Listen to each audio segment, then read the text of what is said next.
বিজেপির চক্রান্ত তো চলছে, নির্বাচন কমিশনের ষড়যন্ত্র চলছে, বিচারের বাণী নীরবে নিভৃতে কাঁদছে।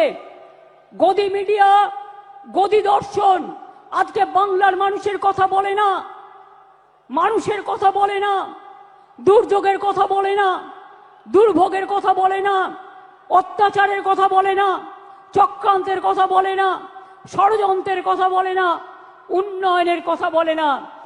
আগের বার বিদ্যাসাগরের মূর্তি ভেঙেছিল, আর এবার ইলেকশনের আগে এই দেখুন প্রথম সার্কুলার গভর্নমেন্ট অফ ইন্ডিয়ার, এটা আমাদের রাজ্যে পাঠায়নি, বিজেপি রাজ্যগুলোকে পাঠিয়েছে যে 101 মাসের জন্য যাকেই সন্দেহ হবে 1 মাস জেলে আটকে রাখতে পারবে, ডিটেনশন ক্যাম্প করে এবং হোল্ডিং ক্যাম্প করে।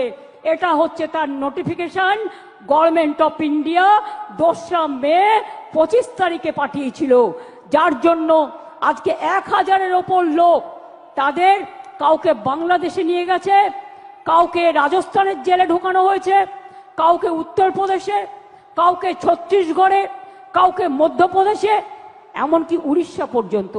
ওরা সেন্ট্রাল ফোর্স থেকে আমাদের বলছে একটা নোডাল অফিসার তৈরি করতে, যারা কিনা গিয়ে ওখানে মানুষকে বাদ দেবে, ভোটার লিস্ট থেকে বাদ দেবে, বাংলার পরিচয় থেকে বাদ দেবে, বাংলার অস্তিত্ব থেকে বাদ দেবে।